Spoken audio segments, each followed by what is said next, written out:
बिस्मिल्लाहिर्रहमानिर्रहीम। अस्सलाम वालेकुम सामीन और नाज़रीन। मैं Iqbal Shah advocate Nizampur legal clinic में आपकी खिदमत में हाजिर हूँ।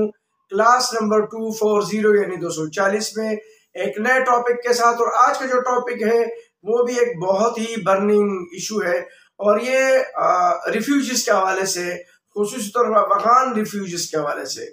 अफगान रिफ्यूजीज के हवाले से इस तरह है कि आजकल ज्यादातर अगर देखा जाए तो अफगान रिफ्यूजीज को जो है वो उठाया जाता है। और किस तरीके से उठाया जाता है कि इसमें दो तरीके से है। एक वो है जिसके पास POR कार्ड है यानी प्रूफ ऑफ रजिस्ट्रेशन। एक वो है जिनके पास प्रूफ ऑफ रजिस्ट्रेशन नहीं है और वो गैर कानूनी है। तो कानूनी और गैर कानूनी दो तरीके से यहाँ पर रहते हैं। एक बाकायदा रिफ्यूजीज है जो POR कार्ड यानी प्रूफ ऑफ रजिस्ट्रेशन रखते हैं। और POR कार्ड क्या है? ये जो ट्राईपार्टिट एग्रीमेंट है, फरीकी एग्रीमेंट है यूनाइटेड नेशन का, पाकिस्तान का और अफगानिस्तान के दरमियान। ये एक ट्राईपार्टिट एग्रीमेंट हुआ था जिसके मुताबिक अफगान रिफ्यूजीज को जो है नादरा के तर्ज पर POR कार्ड बना दिए जाएंगे और वो उसी के मुताबिक जो है पाकिस्तान में रहेंगे। और हर साल, हर तीसरे साल जो है वो एग्रीमेंट रिन्यू होगा और इसी तरह हर तीसरे साल जो है ये POR कार्ड भी रिन्यू होंगे। और जिसके पास ये POR कार्ड होगा वो पाकिस्तान में एज ए रिफ्यूजी कानूनी तौर पर रहेगा। उसको कोई पकड़े किसी भी केस में जो है, जब तक कि वो कोई इलीगल एक्टिविटीज में मुलविस ना हो, तो उसको इस बुनियाद पर नहीं अरेस्ट किया जाएगा कि वो अफगानी है या रिफ्यूजीज है और वो यहाँ पर रहते हैं। तो वो एज ए रिफ्यूजी जो है POR कार्ड की मौजूदगी में या उसके हामिल होते हुए वो पाकिस्तान में रह सकते हैं।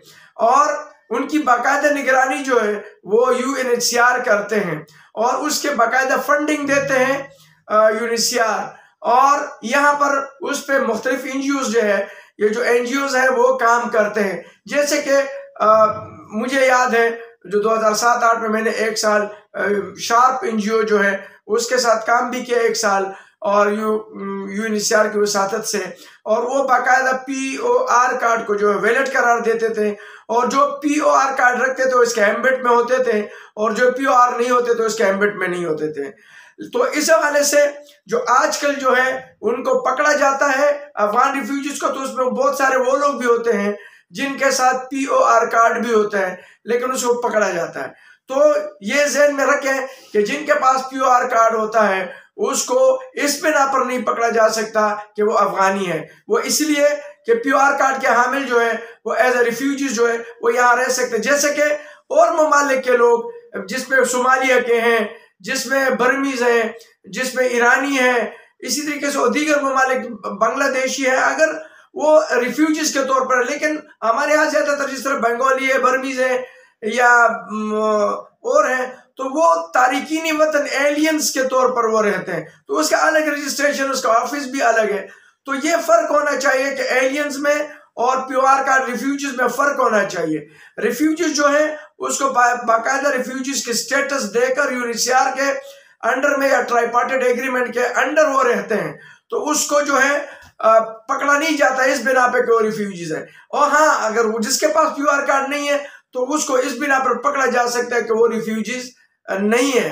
तो इसलिए उनको फिर पकड़ के कोर्ट के जरिए जो है वो बॉर्डर क्रॉस किया जाता है। और इससे पहले भी जो 2 अदवार गुजरे हामिद करजई के और अशरफ गनी के, तो इस दौरान भी जो है UNHCR के वसातत से अपने रजाकाराना तौर पर अगर कोई जाना चाहता था अफगानिस्तान तो उसको भेजा जाता था और UNHCR की तरफ से उनको $100 पर बंदा भी दिया जाता था। लेकिन बदकिस्मती ये थी कि जो चमन से जाता था तो तोरखम बॉर्डर से कुछ अरसे बाद आ जाते थे, या जो तोरखम से जाता वो घूम के चमन के रास्ते फिर आ जाते थे। तो पहले जो कि वो लीगल रहते थे, फिर उसके बाद वो इलीगल रहना शुरू कर दिया। फिर हमारे और अफगानिस्तान के दरमियान जो बॉर्डर है वो चूंकि सरहदात इसी तरीके से हैं, जो ड्यूरेंट लाइन है वो है इसी तरीके से, आना जाना लगा रहता है। तो ज्यादातर तो हाँ, अगर कोई तस्करे के बुनियाद पे आया, वहां के वैलिड शनाख्ती कार्ड पे आया, वीजा लेकर आया है, तो उसको भी नहीं पकड़ा जाता है। लेकिन अगर कोई गैर कानूनी तौर पर है तो उसका किस्सा अलग है। तो आज मैं ये बताना चाह रहा था कि अगर किसी के पास जो अफगान शहरी तस्करा रखता हो, यानी वो उसके पास वहां का वैलिड तस्करा है, शनाख्ती कार्ड और वीजा लेकर आया, तो उसको भी इस बिना पे नहीं पकड़ा जा सकता कि वो अफगानी है। और अगर किसी के पास PR कार्ड है तो उसको भी इस बिना पे नहीं पकड़ा जा सकता कि वो अफगानी है। तो इसलिए वो यहाँ पर एज ए रिफ्यूजी जो है वो रह सकते हैं। और अगर उसको पकड़ा भी जाता है तो कोर्ट में अगर उसके PR कार्ड पेश किया जाता है तो उसका केस जो है वो खत्म हो सकता है। तो आज के लिए मैं यही बताना चाह रहा था और जरूरी समझना चाह रहा था, क्योंकि आजकल जो है ज्यादातर हमारे कराची, पेशावर या वहां से रास्ते में आके सिंध या कराची में जो है ज्यादातर उसको पकड़ा जाता है। तो वो लोग जो गैर कानूनी आते हैं उसके साथ वो लोग भी पकड़े जाते हैं जो कानूनी है, और ज्यादातर वो लोग फिर कोर्ट में ये भी बोलते हैं कि हमारे साथ PR कार्ड था, लेकिन वो हमें जब पकड़े गए तो वो लेकर गए और हमें जो है गैर कानूनी साबित करने के लिए FIR कार्ड दी गए। तो उनका भी रिकॉर्ड होता है, वो रिकॉर्ड जो है UNHCR में होता है, जो वहाँ इनका ऑफिस है। तो अगर उनका वो रिकॉर्ड है तो वो भी निकाला जा सकता है। अगर वो वैलिड है तो उनके खिलाफ कोई FIR नहीं कटी जा सकती इस बिना पे कि वो यहाँ रहता है एज ए रिफ्यूजी। तो आज के लिए मैं इतना ही गुजारिश करना चाह रहा था और आज के लिए मैं इतना ही मुनासिब समझता हूँ।